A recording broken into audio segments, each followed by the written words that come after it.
নমস্কাৰ পলিটিক্যাল বাৰ্তালৈ স্বাগতম জনাইছোঁ ষ্টুডিঅ'ৰ মজিয়াত মই গিয়াছুদ্দিন আহমেদ গণতান্ত্ৰিক ব্যৱস্থাত গণতান্ত্ৰিক এখন দেশত এগৰাকী জনপ্ৰতিনিধিক সাধাৰণ ৰাইজে বহুত আশা আৰু আকাংক্ষাৰে নিৰ্বাচিত কৰে সাধাৰণ জনতাৰ উন্নয়নৰ স্বাৰ্থত নিৰ্বাচিত কৰে এজন বিধায়ক যেতিয়া এজন বিধায়কে দলীয় কৰ্মীক ওপৰত যেতিয়া ৰাজহুৱাভাৱে যেতিয়া প্ৰসাৰ কৰে সেই ঘটনাই এখন গণতান্ত্ৰিক দেশৰ বাবে সঁচাকৈ লজ্জিত বিষয় সঁচাকৈ এক চিন্তনীয় বিষয় এজন বিধায়কে যেতিয়া এগৰাকী দলীয় কৰ্মীক ৰাজহুৱাকৈ অপদস্থ কৰিব তেতিয়া সেই ব্যক্তিগৰাকী হয়তো তেখেতৰ জীয়াই থকাৰ অধিকাৰটোক লৈ বিশেষ ৰূপে প্ৰশ্ন উত্থাপিত হয় এই বিষয়ৰ সন্দৰ্ভত আমি বিস্তৃতভাৱে আলোচনা কৰিবলৈ আমি ফোনযোগে সংযুক্ত হৈছোঁ বিজেপি দলৰ প্ৰাক্তন সংখ্যালঘু বিভাগৰ সভাপতি আবু বক্কৰ ছিদ্দিকৰ সৈতে আমি তেখেতৰ সৈতে ফোনযোগে সংযুক্ত হৈছোঁ আবু বক্কৰ ছিদ্দিক ডাঙৰীয়া আপোনাক স্বাগতম জনাইছোঁ আমাৰ অনুষ্ঠানলৈ পলিটিক্যাল বাৰ্তালৈ যোৱাকালি এগৰাকী বিধায়ক এগৰাকী দায়িত্বশীল জনপ্ৰতিনিধিয়ে তেখেতে কি কাণ্ড সংঘটিত কৰিলে সেয়া সৰ্বজনবিদিত সেয়া সকলোৱে এই সম্পৰ্কে জ্ঞাত সামাজিক মাধ্যমত ভিডিঅ' বিয়পি পৰিছিলে এই সম্পৰ্কত আপোনাৰ প্ৰথম প্ৰতিক্ৰিয়া কি হ'ব হয় প্ৰথমতে নমস্কাৰ জনাইছো সঁচাকৈ আমি যোৱাকালিৰ পৰা যিটো ঘটনা দেখিবলৈ পাইছোঁ নিশ্চয় বিলাসীৰ পৰা পূব সমষ্টিৰ যিজন এডিএফৰ গুণ্ডাৰকী বিধায়ক আছিলে শামছুল হুদা ডাঙৰীয়া তেওঁৰ যি এটা আপোনাৰ অংশগ্ৰহণ কৰিবলৈ গৈছিলে তাত যি ধৰণে তেওঁ এজন সাধাৰণ ৰাইজক এজন দুখীয়া ৰাইজক যি ধৰণে তেওঁ প্ৰথমতে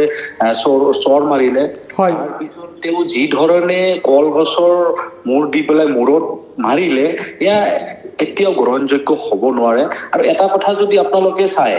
তেওঁ যিটো দলৰ পৰা জনপ্ৰতিনিধি বা বিধায়ক নিৰ্বাচিত হৈছে বিভিন্ন সময়ত বিভিন্ন অঞ্চলত বিভিন্ন ক্ষেত্ৰত আমি দেখিবলৈ পাইছোঁ সেই এডিএফৰ যিজন প্ৰধান মুৰব্বী আছিলে বা সভাপতি আছিলে বদৰুদ্দিন আজমল ডাঙৰীয়া তেখেতৰ কিন্তু বিভিন্ন সময়ত বিভিন্ন অঞ্চলত যেনেধৰণে আপোনাৰ কিছুমান সাংবাদিকক তেওঁ বোমেৰে মাৰি দিয়া বা কিছু অঞ্চলত সভা সমিতিত জনসাধাৰণক বা দুখীয়া ভোটাৰক হাতেৰে গচকিয়াই দিয়া বা বিভিন্ন মঞ্চত তেওঁ কুকুৰক যেনেকুৱা বিস্কুট ছটিয়াই দিয়ে তেনেকুৱা খাদ্যবস্তু ছটিয়াই দিয়া উদাহৰণ আমাৰ মাজত আছে তো মই ভাবোঁ তেওঁ যিহেতু এই এডিএফৰ এজন বিধায়ক তো সেই মুৰব্বীৰ পৰা ঘৰৰ মুৰব্বী যেতিয়া বেয়া কামত লিপ্ত হ'ব তেওঁৰ পৰা আচাৰ ব্যৱহাৰখিনি আয়ত্ব কৰে তো এই শামছুল হুদা ডাঙৰীয়াও তেওঁ মুৰব্বীৰ পৰা সেই বস্তুখিনি আহৰণ কৰিছে তেওঁলোকৰ যি বেয়া গুণখিনি আছিল বেয়া গুণখিনি লৈছে তো ইয়াতে এটা কথা স্পষ্টভাৱে যদি আপুনি লক্ষ্য কৰে যোৱাকালিৰ পৰা অসমৰ বিভিন্ন ছ'চিয়েল মিডিয়াতে হওক বা পেপাৰ মিডিয়াতে হওক বা আপোনাৰ ইলেক্ট্ৰনিক মিডিয়াতে এই শামছুল হুদা ডাঙৰীয়া যি গুণ্ডাগিৰি ক'ব গ'লে সাধাৰণ এজন মানুহে তেওঁ এখন কিবা কামৰ এখন উদ্বোধন কৰিবলৈ গৈছিলে তাত ইমান ডাঙৰকৈ খং কৰাৰ বা ইমানখিনি কৰিবলগীয়া একো নাছিলে তো মই ভাবোঁ এই ধৰণৰ বিধায়ক যি বিধায়কক জনসাধাৰণে নিৰ্বাচিত কৰি পেলাই বিধানসভাত পঠিয়াই ৰাইজৰ সেৱাৰ কাৰণে আৰু সেই বিধায়কে কিন্তু আজি ৰাইজক গুণ্ডাৰূপী গুণ্ডাৰ ৰোল কৰি পেলাই মাৰপিট কৰিলে তো এয়া কেতিয়াও গ্ৰহণযোগ্য নহয় আবু বক্কৰ ছিদ্দিক ডাঙৰীয়া আপুনি যদি মোক শুনি আছে তেন্তে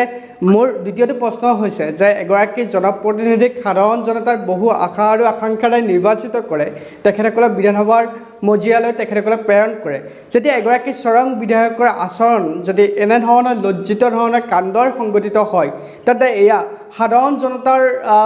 বিষয়টোক লৈ বিশেষৰূপে এই বিষয়টোক লৈ এতিয়া সকলোতেই সামাজিক মাধ্যমত বিশেষৰূপে চৰ্চিত হৈছে এই বিষয়টোক কেন্দ্ৰ কৰি আপোনালোকে পৰৱৰ্তী কি সিদ্ধান্ত গ্ৰহণ কৰিব বা আপোনালোকে প্ৰতিবাদী কাৰ্যসূচী কিবা ৰূপায়ণ কৰিব নেকি নহয় চাওক এটা কথা আমি যিহেতু অসমৰ এজন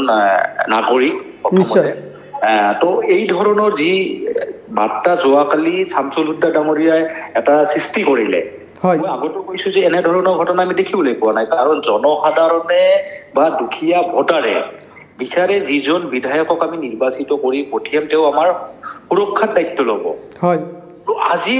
সুৰক্ষা দিয়াৰ নামতো বিফল হৈছে এই শামছুল হুদা ডাঙৰীয়াই তেওঁ দুখীয়াৰ যি প্ৰতিশ্ৰুতি দিছিলে দুখীয়া বা ভোটাৰক যি প্ৰতিশ্ৰুতি দিছিলে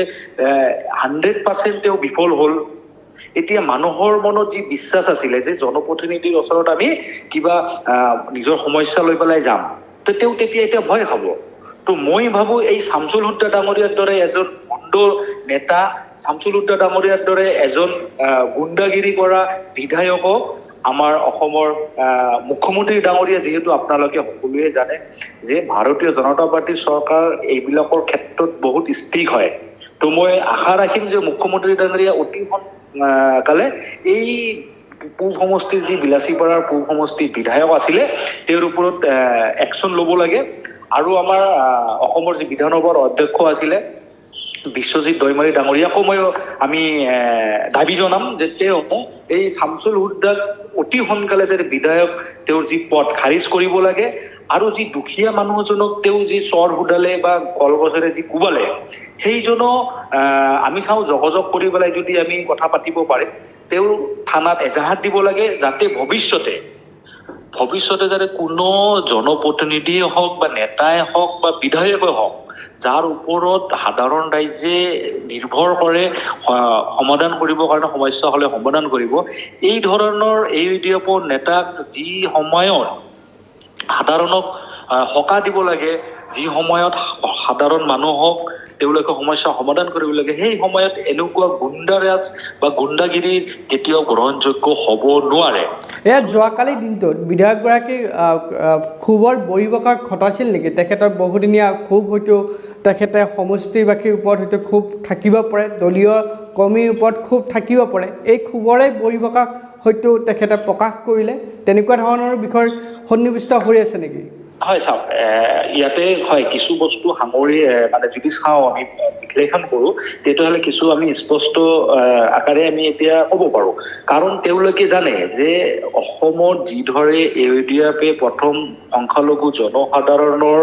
যি ভোটাৰ বেংক হিচাপে সিহঁতে ব্যৱহাৰ কৰিছিলে এতিয়া কিন্তু সেই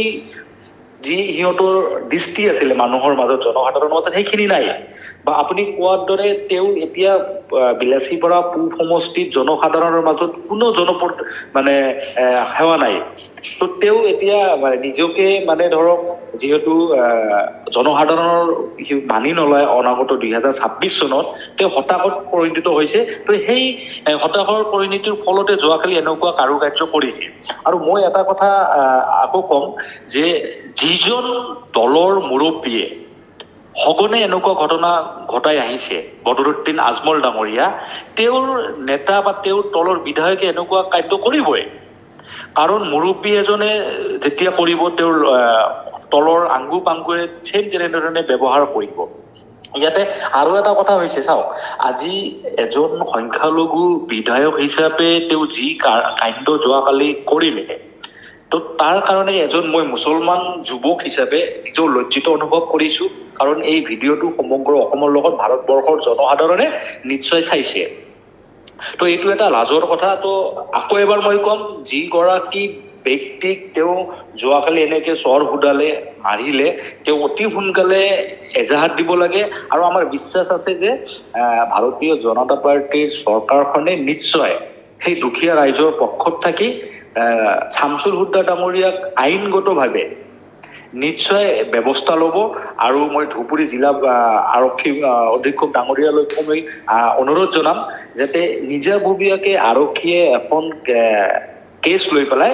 শামছুল হুদা ডাঙৰীয়াৰ ওপৰত আইনগতভাৱে ব্যৱস্থা ল'ব লাগে আবু বকৰ ছিদ্দিক ডাঙৰীয়া আপোনাক এইখিনি মুহূৰ্তত আমি ধন্যবাদ জ্ঞাপন কৰিছোঁ আপুনি এইখিনি গুৰুত্বপূৰ্ণ বিষয় পলিটিকেল বাৰ্তা দৰ্শকৰ সন্মুখত উপস্থাপন কৰাৰ বাবে আপোনাৰ পৰৱৰ্তী সময়ছোৱাত পুনৰ আপোনাৰ সৈতে সংযুক্ত হ'ম ধন্যবাদ এয়া আছিলে যোৱাকালি বিধায়কগৰাকীৰ যি আচৰণ প্ৰকাশ কৰিলে বিধায়কগৰাকীৰ আচৰণ সম্পৰ্কে বিশেষকৈ সামাজিক মাধ্যমত এই সম্পৰ্কে বিয়পি পৰিছিলে আৰু এই সম্পৰ্কত আবু বকৰ ছিদ্দিক ডাঙৰীয়াই তেখেতৰ বক্তব্য প্ৰকাশ কৰিলে এই সংক্ৰান্তত আপোনালোকৰ মন্তব্য কেনেকুৱা ধৰণৰ হ'ব সেয়া আমাৰ পলিটিকেল বাৰ্তাৰ কমেণ্ট বক্সত আপোনালোকে জনাব পাৰে